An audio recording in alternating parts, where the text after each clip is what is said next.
Good afternoon, good evening, good morning, wherever you are, everyone. This is Mr. Shakespeare again, and I'm here with the wonderful Liz Cross, psychic medium and remote viewer. How are we doing this afternoon, Liz? We're doing great, thank you. I just was a little alarmed by our last probe, but this one, well, I can't wait to see what we get. Yeah, it was a bit scary.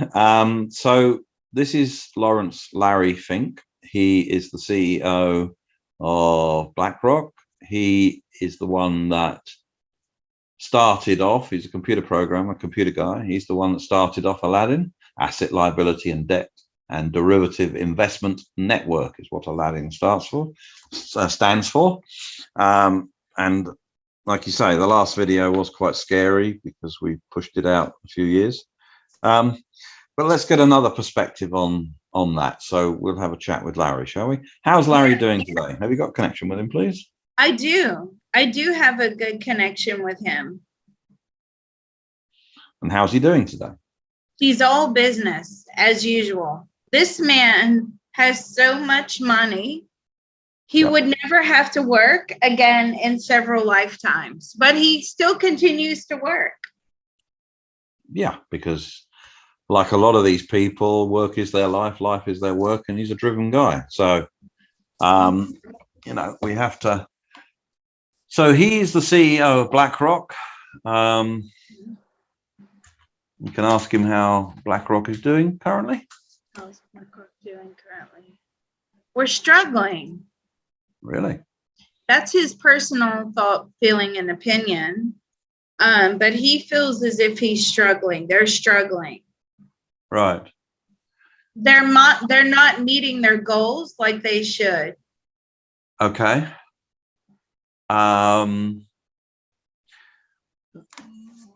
Best guess estimates has that BlackRock has about $10 trillion under asset management.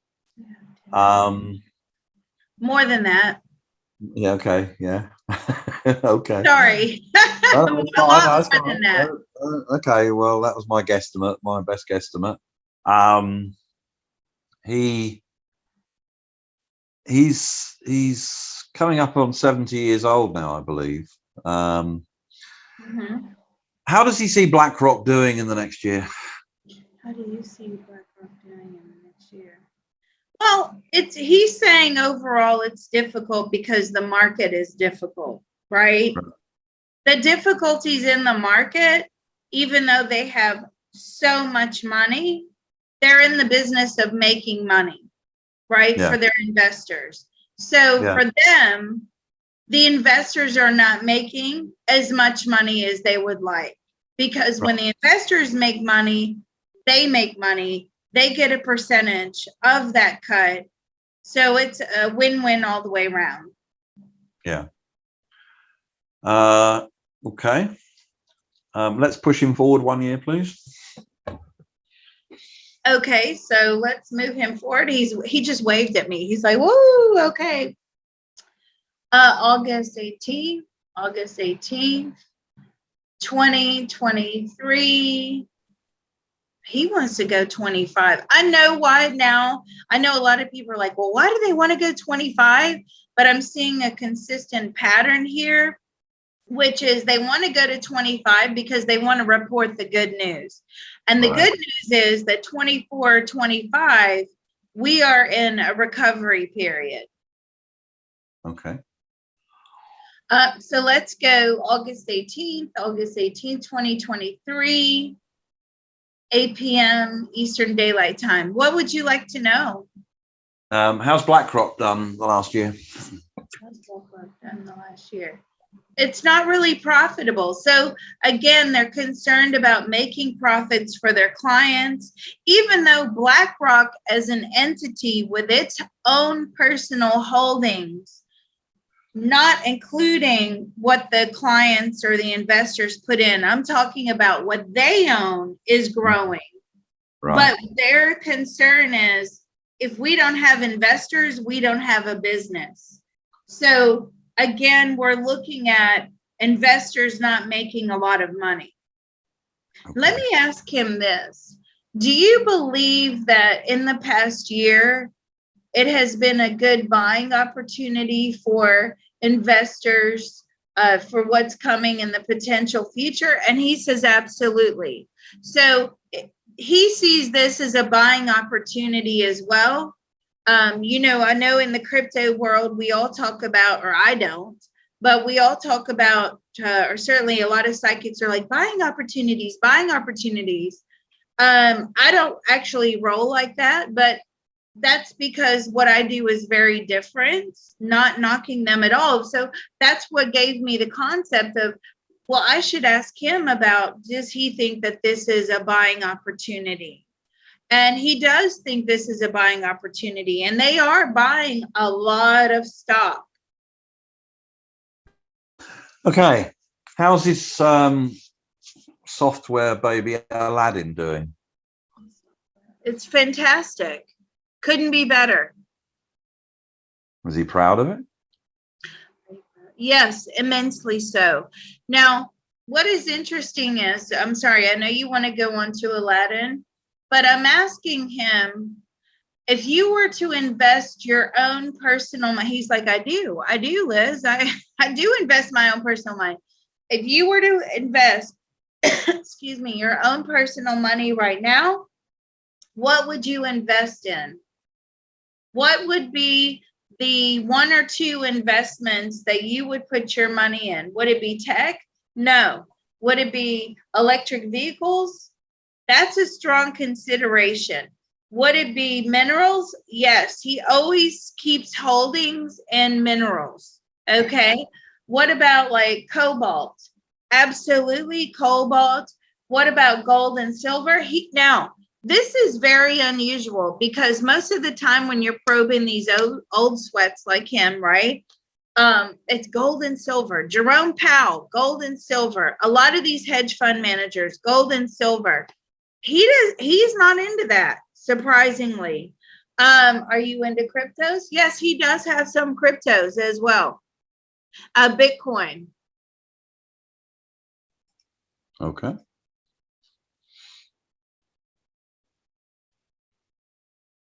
I think you've cut out. Are you there? Oh, I'm still here. Yeah, you dropped out then. After you said Bitcoin, I didn't hear anymore. Oh, can you hear me now? Yep. Oh, okay. Yeah. You know, I'm having a lot of energetic interference at the moment since our sessions are getting more and more powerful and we're uncovering more and more information. Like the electric surge in my workroom, it knocked out my electrics the other day. I'm sorry for the interference. I can only apologize for that. Right. Okay. Is that a direct result of what we're doing? Probably, yes. Ooh, okay. Yeah, absolutely. Sometimes when I do CTT sessions or when the energy is so big, it blows the electrics in my room as well. Or readings, that's happened before. It'll just cut the phone out. Nobody knows why the phone's been cut off. It's because during the reading, we're coming across information that is really profound, really powerful. And the energy just is like an energy surge. It's like boom, and it knocks the phones out. So that's something I experience on a frequent basis. I can only apologize to everybody for that. I'm sorry. Okay. Right. Can we push him out another year, please? Yes. So 2024? Actually, no, let's have him 2025. Let's do 20. Okay. Okay. Same two questions. How's BlackRock been doing these last couple of years? How's BlackRock been doing the last couple of years? Now, as we're looking in 2025, BlackRock is doing fantastic. I feel like BlackRock, have you been buying up property like you would not believe, right? Buying up cities. Buying up what, sorry? Cities, like. Yeah. Yeah. Okay.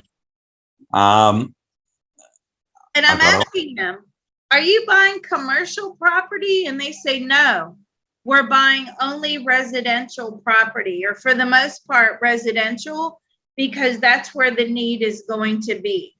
People cannot afford mortgages anymore on these property prices.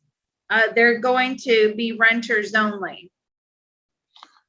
This sounds remarkably like the mantra from the World Economic Forum, where you'll own nothing. Mm-hmm. Is he a part of this in any way? Part of the World Economic Forum? No, but he talks with them on a regular basis. He's very involved with them. Okay. Is he, when the World Economic Forum says you'll own nothing and be happy, is BlackRock one of the facilitators so that they own everything and therefore you can't? That's his philosophy. Yes. But see, his current intention is, well, we can provide affordable housing and we will be able to move ourselves in a political position. You see what I mean? Like he's saying, or his intention at the moment is, oh, we're going to have this idealistic view, which a lot of people do start out with these very good intentions. They do. I do it when I see it when I have crypto readings. Oh, if I can only just make $1 million on Bitcoin and I'm going to give, 80% of that away. And then what happens is people come across the money and then their intentions change. And, we've seen that all too often. Right. Okay. How's his software Aladdin been doing for him? His computer program Aladdin. It's unstoppable.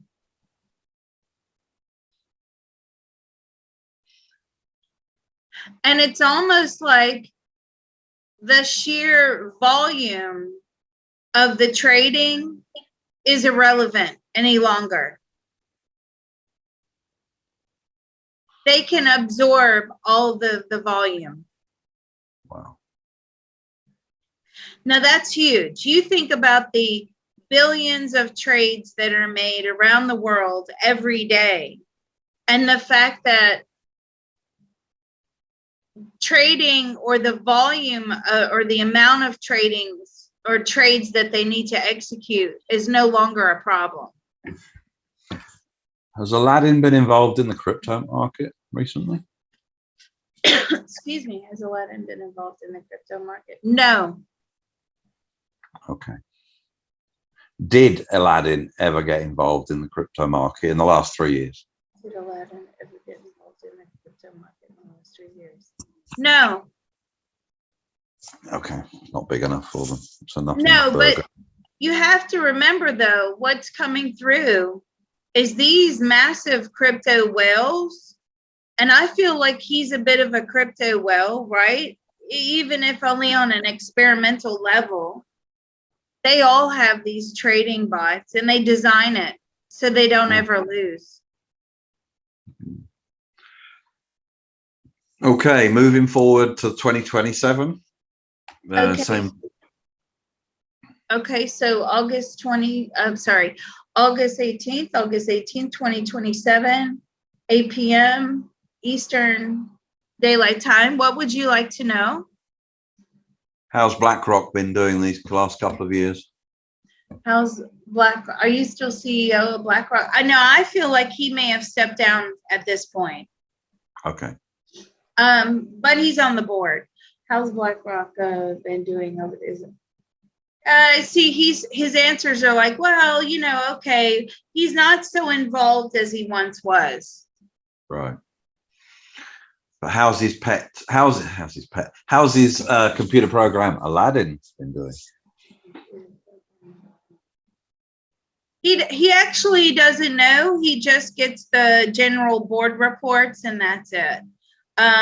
He's really, really moved into this place of retirement, and he's just managing his own portfolio at this point. Okay. All right. Okay. Well, he wants to enjoy his money. And like I said, he's got a lot of money. Oh, he's a billionaire. Yeah. He's got a fetish for cars. I feel like he has a lot of cars. I mean, a lot. Old, cars. like convertible old Mercedes, things like that. That's it. He loves that. Right. Cool. Okay. Right. That's it. I think we've got everything we need to know from Mr. Fink. Thank you very much. Yes, absolutely. Thank you. And of course, if anybody does have further questions, they can join the Patreon, Remote Viewing and Beyond. There's going to be a section on the Discord where you can ask Mr. Shakespeare questions, and he can, this can be an ongoing process.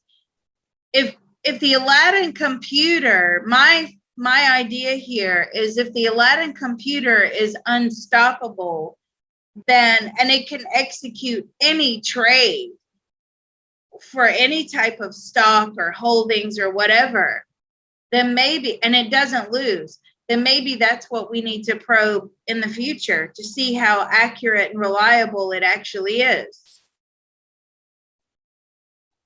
Yeah, good idea. Good plan.